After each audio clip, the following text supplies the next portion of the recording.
آپ کی زندگی میں کم از کم ایک فرد ایسا ضرور ہونا چاہیے. ابھی میں آپ کے سامنے ایک دو واقعات شیئر کرتا ہوں اور آپ یقیناً اس بات کی میری تائید کریں گے. دیکھیں، چند دن پہلے لاہور میں ایک انتہائی دردناک واقعہ پیش آیا کہ ایک ینگ ڈاکٹر، انتہائی خوبصورت، خوبرو، جو چلڈرن ہاسپٹل میں اپنی ڈیوٹی سر انجام دیتا تھا. اب دیکھیں کہ وہ کتنی خدمت خلق والا شعبہ ہے کہ بچوں کا علاج معالجہ کرنا. ڈاکٹر کا پیشہ تو ویسے بھی خدمت خلق والا ہے، لیکن بچوں کے حوالے سے چونکہ ہم زیادہ سینسٹیو ہوتے ہیں تو اس ڈپارٹمنٹ میں وہ اپنے فرائض سر انجام دیتا تھا.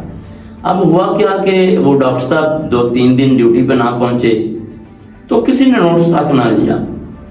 وہ اپنی گاڑی میں مردہ حالت میں پائے گئے. جب ان کی گاڑی سے بدبو پھیلی، اسمیل آنا شروع ہوئی، جو آس پاس سے لوگ گزر رہے تھے، تب انہوں نے غور کیا کہ یار گاڑی سے اسمیل کیوں آ رہی.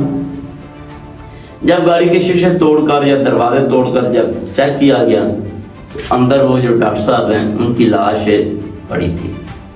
اب اس سے اندازہ یہ ہوا کہ چونکہ بدبو پھیل چکی تھی تو اس کے بعد جو میڈیکل رپورٹس وغیرہ ان سے یہ کلیئر ہوا کہ کم از کم ان کو 3 دن گزر چکے تھے اس دنیا فانی سے رخصت ہوئے. اب یہ ایک واقعہ ہے.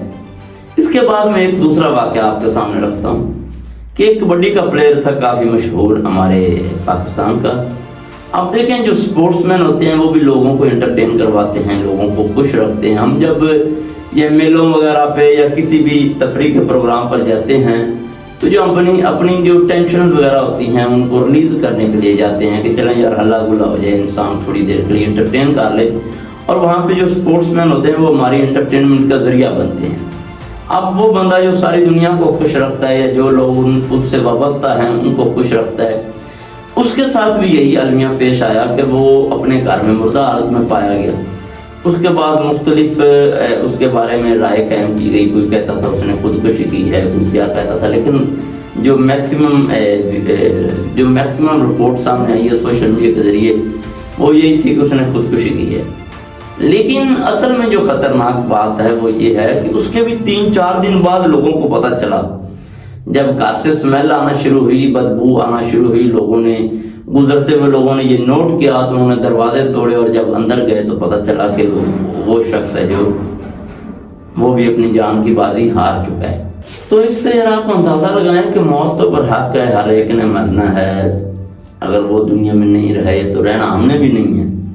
لیکن جو قابل تشویش بات ہے، جو تشویشناک بات ہے، جس کے لیے میں پریشان ہوں، جس کی وجہ سے میں یہ ویڈیو لگا رہا ہوں، وہ یہ ہے کہ یار ہم اپنی دنیا میں اتنے بیزی ہو گئے ہیں، اپنے کاموں میں اتنے بیزی ہو گئے ہیں کہ ہمیں یہ بھی اندازہ نہیں ہوتا کہ ہمارے ارد گرد ہمارے محلے دار، ہمارا کوئی رشتہ دار، ہمارا کوئی عزیز 3-4 دن سے دنیا میں نہیں ہے. اس کی جو ایکٹیویٹیز ہیں، اس کی جو دنیا کی سرگرمیاں ہیں وہ معطل ہو چکی ہیں. وہ اپنی ڈیوٹی پہ نہیں آ رہا، وہ اپنے کام کاج پر نہیں جا رہا، وہ گھر سے نہیں نکل رہا. تو کبھی ہم اپنے ارد گرد کے لوگوں پہ توجہ نہیں دیتے. اور پھر دوسرا المیہ یہ ہے جو میں نے ویڈیو کے شروع میں بات کہی، وہ اہم ترین بات کہ یار ہماری زندگی میں کم از کم کوئی ایک فرد ایسا ضرور ہونا چاہیے جس سے 24 گھنٹوں میں 3 سے 4 دفعہ ہمارا رابطہ ہو. کم از کم ایک نمبر ہماری کال لسٹ میں ایسا ضرور ہونا چاہیے جس سے 3 سے 4 دفعہ ایک دن میں کال ریسیو کی جاتی ہو. یا کم از کم ایک دوست، بھائی، رشتہ دار ہماری زندگی میں ایسا ہونا چاہیے کہ اگر ایک دن میں ہم اس سے رابطہ نہ کر سکیں یا وہ ہم سے رابطہ نہ کر سکے تو وہ بے چین ضرور ہو، وہ اس رزلٹ پہ ضرور پہنچے کہ کوئی نہ کوئی تشویشناک صورتحال ہے.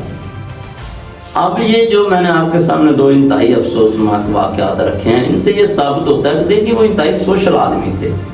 جو سپورٹس مین ہوتا ہے یا جو ڈاکٹر ہے انتہائی سوشل آدمی، لیکن باوجود اس کے یا کوئی بھی ایسا نہیں تھا جنہوں نے ایک دن رابطہ کیا، نمبر بند تھا یا کال اٹینڈ نہ ہوئی، دوسرے دن کال کی رابطہ نہ ہو سکا، تیسرے دن کال کی رابطہ نہ ہو سکا. انہوں نے انویسٹیگیشن تک نہ کی، انہوں نے دیکھ بھال نہ کی کہ یار ہمارا پیارا، ہمارا جاننے والا، ہمارا جس سے ہمارا رابطہ ہوتا ہے اس سے رابطہ نہیں ہو رہا، خیریت تو ہے، کیا مسئلہ ہے. یا کم از کم کوئی ایک ایسا ہوتا جن سے وہ مسلسل رابطے میں رہتے تھے یا جو ان سے رابطے میں رہتا تھا، تو جب اس کا رابطہ نہ ہو سکا تو معاملے کی چھان بین تو کرتا. ہو سکتا ہے کوئی ایسا ہو ان کی زندگی میں، لیکن یہ ان واقعات سے یہ رزلٹ سامنے آتا ہے کہ ہمیں اپنی زندگی میں زیادہ ہو جائے تو بہت پیاری بات ہے، لیکن کم از کم یار ایک فرد ایسا ضرور رکھنا چاہیے جس سے 24 گھنٹے میں ہم رابطہ ضرور کریں. اگر ہم نہ کر سکیں تو وہ رابطہ ضرور کرے، اور اگر رابطہ نہ ہو سکے تو وہ اس بات کی تہ تک پہنچنے کی کوشش کرے کہ یہ رابطہ کیوں نہیں ہو رہا. میرا یہ آج کا پیغام، آج کی ویڈیو ان تمام دوستوں کے لیے جو اپنی زندگی میں، جو اپنے شعبے میں، جو اپنی پروفیشنل لائف میں اتنے بیزی ہو چکے ہیں کہ ان کے پاس کوئی ایک دوست بھائی رشتہ دار نہیں ہے جس سے وہ روزانہ 2 سے 3 مرتبہ رابطہ کرتے ہیں. اور اگر ایسا نہیں ہے تو کم از کم اپنی زندگی میں ایک فرد ایسا ضرور رکھیں